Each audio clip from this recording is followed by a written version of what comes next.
What's up, everyone? Tyler here, back with yet another WNBA team preview in the build-up to the 2025 season. There's a lot to be excited about across the entire WNBA, and look, it got kicked off heavily in free agency with one of the biggest superstar deals that we've seen in a minute across the WNBA, and that was Jewel Lloyd headed to Vegas and Kelsey Plum headed to the Sparks. There's other pieces and stuff within that too. But today we're talking about the Sparks. So we're focusing on Kelsey Plum going to LA. Now, look, we're going to talk about it more in a second, but obviously this is a major move for the Sparks to go and essentially try and win now-ish. I mean, Kelsey Plum is 30 years old. You obviously you have a bit of a weird mix across this roster, just in terms of ages. Obviously, you have Rakia Jackson, Cam Brink will be coming way back from injury. It's very interesting to see the strategy that they are taking. And if you were following along over the course of our free agency coverage, I was not very high on this move because, frankly, I don't think that this is enough to win you a championship. And you traded the number 2 overall pick. You traded away Dominique Malonga for this. And so, to me, it's like, if I'm trading away Dominique Malonga, I better be winning something out of it. And we're going to talk about that. We're going to talk about, where do I see the ceiling for this Sparks team? Where do I see the floor for this Sparks team? So let's get into it. The ceiling to me is the first round. I don't see it. I don't see it. And the floor is, if it goes poorly, a lottery team. I think that they'll make the playoffs. We're gonna see.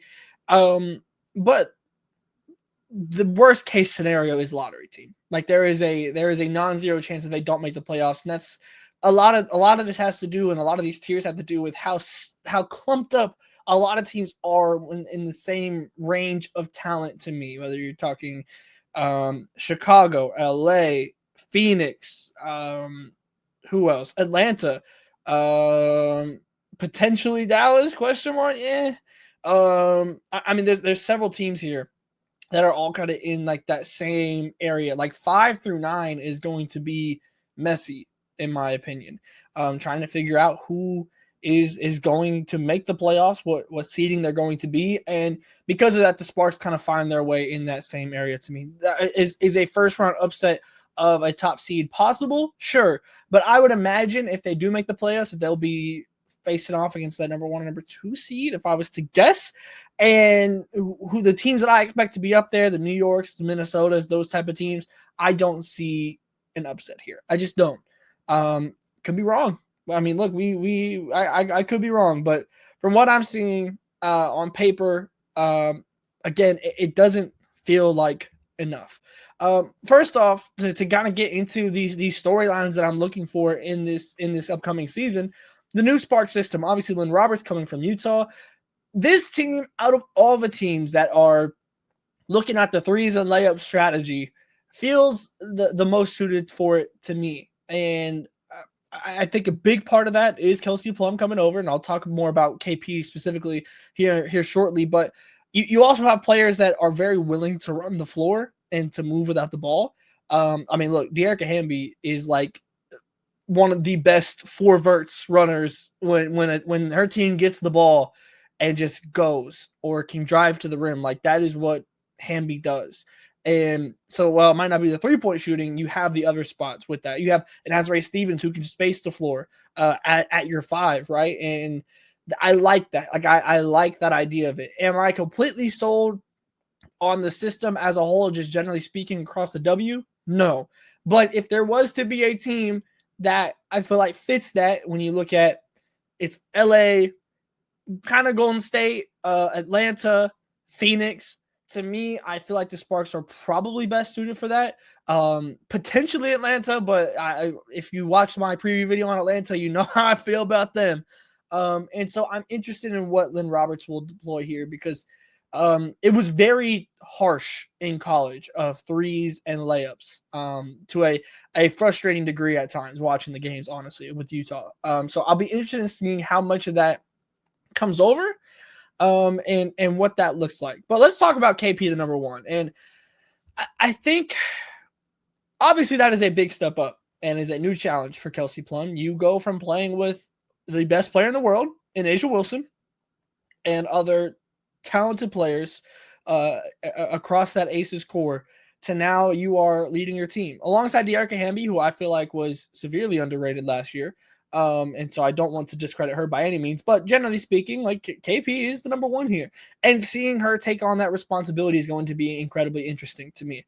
And I say that because generally speaking, across the WNBA, when your point guard is your number one, or just a guard in general, we don't normally see success with that.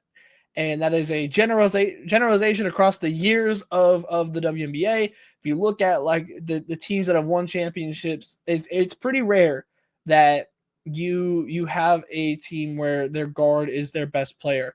And even when they are the best player, normally you have a big that is dominant alongside them. And to me, the Sparks don't have that dominant big in that way. And to me, that's a worry. That's a legitimate worry of how can the Sparks, what do they do against those dominant bigs? If you look across the best players in WNBA, majority of them are 4s and 5s. I don't know if right now you have that. Obviously, Cameron Brink can project to be that down the road, but then why make win now moves? That has been the conundrum with the Sparks for me this entire time.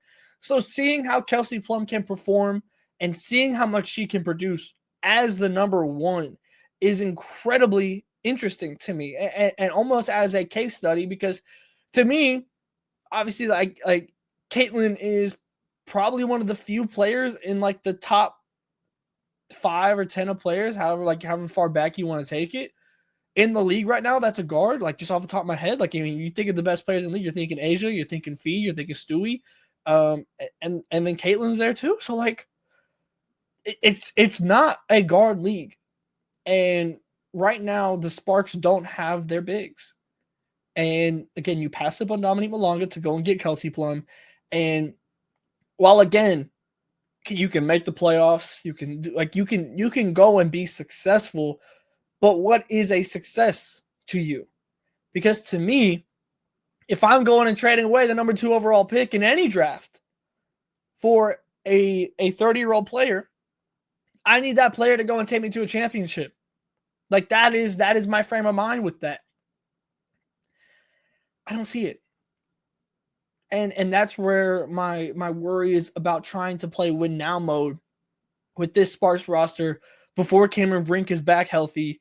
And so that is my worry with Kelsey Plum as the number one, and really the whole trade as a whole, which again, if you've been following along with No Cap Space over the course of this offseason, you've probably heard my opinion on that several times now at different points across multiple teams in the WNBA. But to move on, I do think year 2 Rakia is incredibly intriguing to me. One, because what Rakia is generally known for is that mid-range. And as I stated before, that's not really a Lynn Roberts system. That's not what we be doing in a Lynn Roberts system. What does that look like? Do we see just an adjustment of the system? Do we see an adjustment of Rakia? And that is very intriguing to me. However, on the flip side of that, if Rakia can develop outside of the mid-range, and she's also good at getting to the rim and everything, but like that 3-point shot, if she can develop that, to me, like if you look, like I feel like the shooting guard spot is pretty stacked across the league. Shooting guard and 4s are really stacked. And then you kind of have like your 3s in the middle that some like play more 4, some play more 2. And you don't really have like really dominant small forwards across the WNBA, generally speaking. Rakia, if she can take a year 2 jump, she might be in that upper echelon of small forwards very quickly. And that is very exciting if you're a Sparks fan. And I do think that the things that a Lynn Roberts system requires of you has the opportunity to go and kind of force Rakia to develop in that way, which is exciting to me. I think like that is not a bad thing by any means for Rakia. So even if there are maybe some struggles, I'm interested in the long-term growth here of Rakia, because again, this is still, the rebuild is not done here in LA. And I worry that they tried to speed it up. But if you are going to win now in LA, you need Rakia to develop quickly. And she was already really solid. You need Cameron Brink back and to get back and look good quickly if this is the timeline that you have set yourself on. Because you passed up on Dominique Malonga.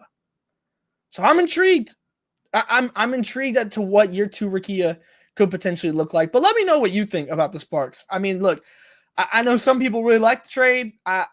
Obviously, I've made myself clear on where I stand on it. And now that we are here in the lead up to the WNBA season, do you think the Sparks are going to make the playoffs? Do you think that they can make some noise in the playoffs? Let me know in the comments down below. Let me know how you're feeling and maybe a player that you're most excited to see in this new Lynn Roberts system. I'm very intrigued by what the Sparks are doing and the timeline that they've set themselves on. So they'll be a team that I'm certainly watching this WNBA season. So make sure you're tapped in here on No Cap Space. Like, subscribe, share here on the YouTube because we'll have coverage coming your way the entire WNBA season. And of course, No Cap Space, WBB.com, where you can find our print and podcast content. Make sure you're tapped in across the board. All the links down below in the description, and I'll see you next time.